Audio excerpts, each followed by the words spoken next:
Lauren? Why are the students in the classroom wearing paper bags over their heads?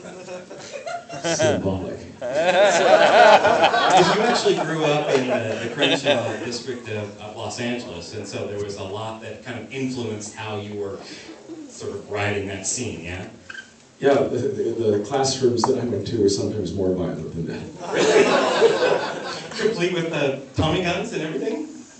I hate to say, like at football games and stuff, the guys would pull out their pistols and put them back in.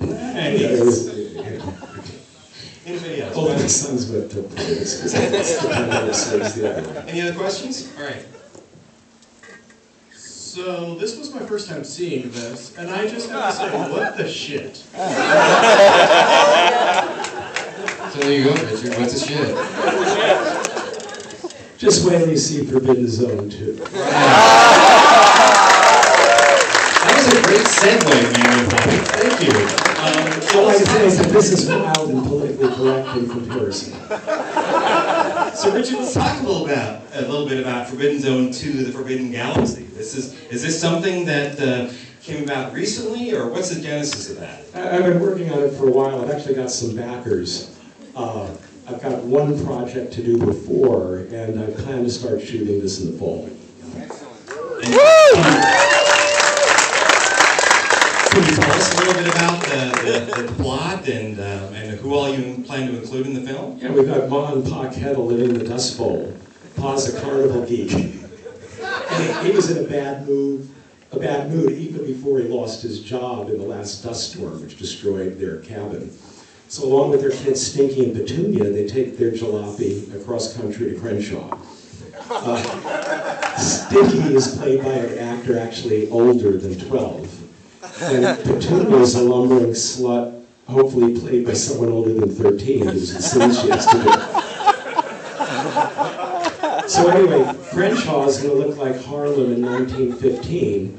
And I'm going to shoot the Crenshaw sequences in Ghana with the National Ballet Company to get the moves right. I'm a Latin percussionist, and actually Latin percussion comes from West Africa. But anyway, so in Crenshaw, they buy a house connected to the sixth dimension.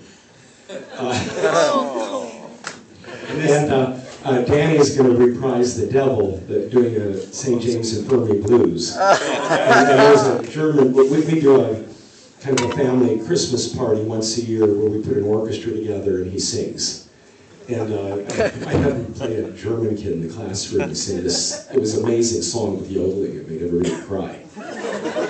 Will there be other folks reprising roles in the film? Well, Matthew's going to reprise Renee. He says with his middle age and maturity, he understands how to play Renee better. So I might lock him up with Susan Terrell down in the dungeon and make them do something that will embarrass their great-grandchildren. Any more questions from the house? Yes, sir. Do you think we'll ever see a complete soundtrack for Forbidden Zone released, and also slightly unrelated Shrunken Heads on DVD? Shrunken Heads is on DVD now at Full Moon. Actually might buy the rights back to that thing in a year or two, but we'll get it through Full Moon. So when you're talking soundtrack, do you mean something? You mean the score? Or? Oh yeah, there's a few things from the movie that are missing from the album. All right. At some point, I've got so much unreleased footage and cut scenes. They're actually, some of them are so offensive and embarrassing.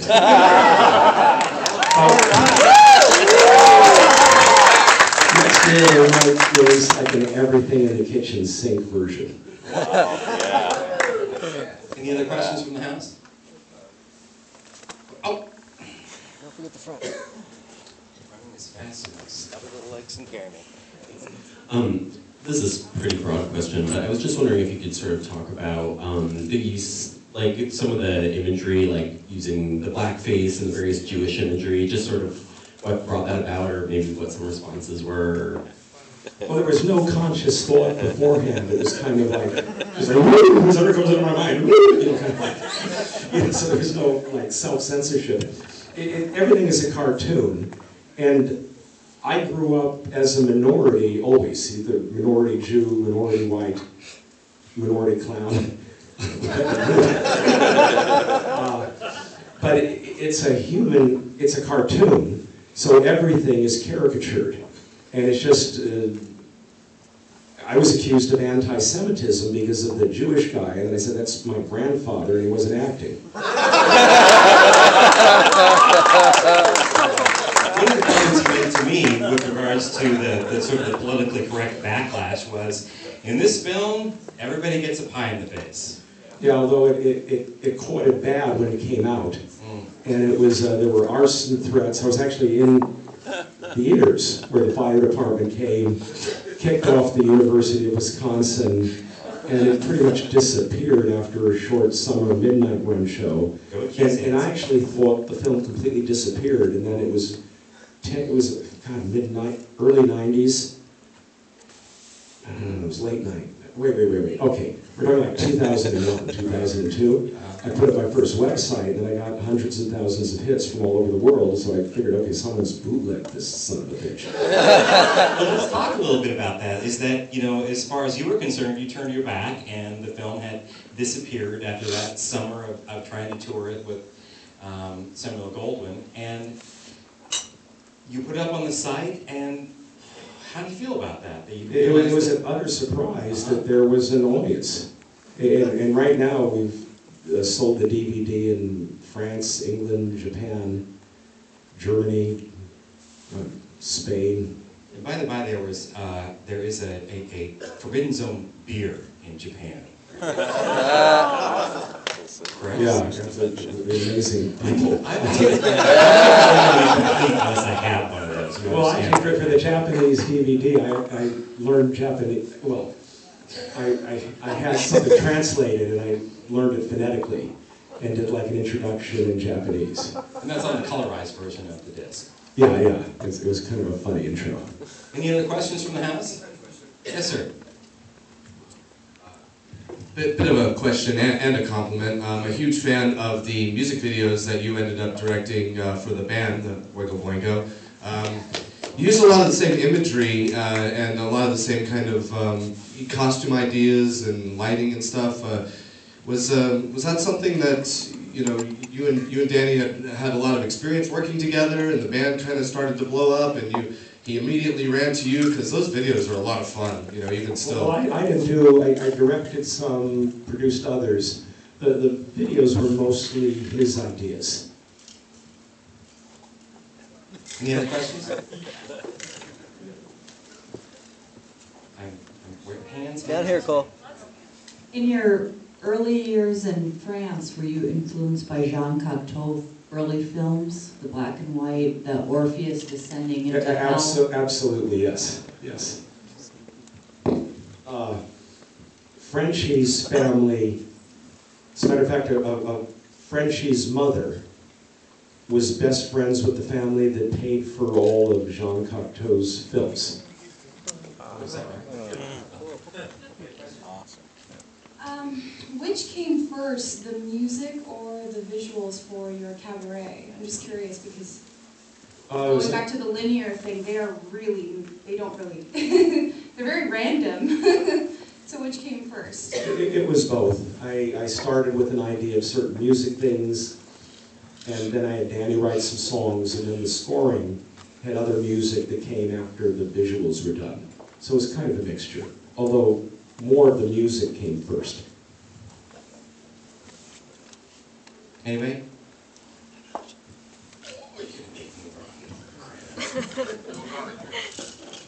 Yes, sir. Yeah. You clearly have a unique perspective on reality. Were there any formative experiences in your youth that led to this perspective? You really want to know?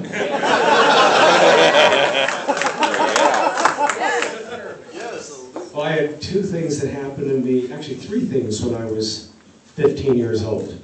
I'll start with the minorest and go to the major ones. Went to some underground performance, and there was this amazing black guy with frizzy hair from Seattle doing amazing stuff that no one ever heard of. Jim Hendrix.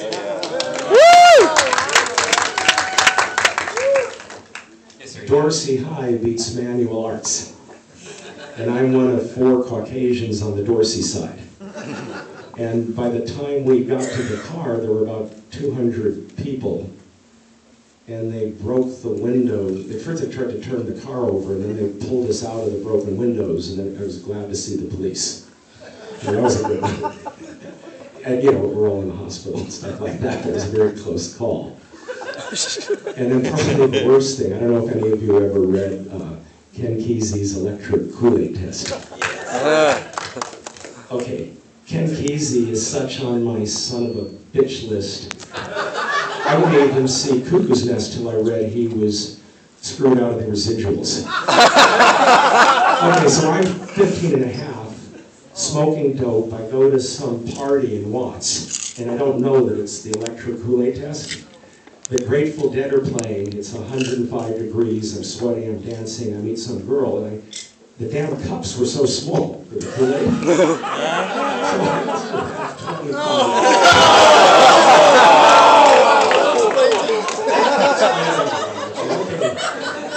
I don't know how I got home. My parents thought I had gone crazy, called an ambulance. I was probably this big when I was 15. So the police were sent. I pushed someone through a window, guns were drawn, guns screaming, taken to the hospital. And the best news of my life, because there were like about 100 other people from the party, because I had been given a drug because I thought I had died and gone crazy.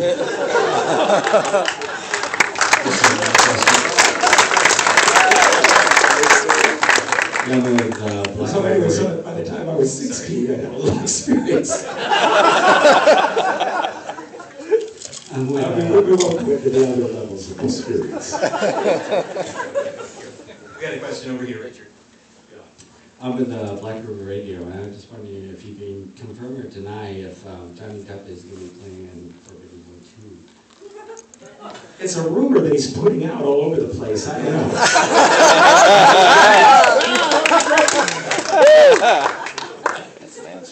You got a question, sir? Yeah. So, so I didn't realize that Joe Spinell was in this until now. How did you hook up with him? Matthew knew him. He was in the original Godfather, playing one of the button men. He was very kind to do that part, playing Squeezett's father, the sailor. Yeah, I think I found him through Matthew. Any other questions? Down here, Cole. Yeah, Richard, let's talk a little bit about the Mickey Mouse ears. What was that all about? Almost shut the film down. Seriously? Yeah, we couldn't get insurance after because they thought Disney was going to sue us. And so it almost, it's funny, I was fantasizing approaching the bean counter and threatening to kill him. Because at this point, I've lost my house to finish the film. You know, and everybody had been slaving on it for 3 years, but anyway, the lawyers worked it out. It came like this close to no one ever seeing the film. All for a little bit of satirism. That okay. The lawyers showed Disney that we weren't going to hurt their empire.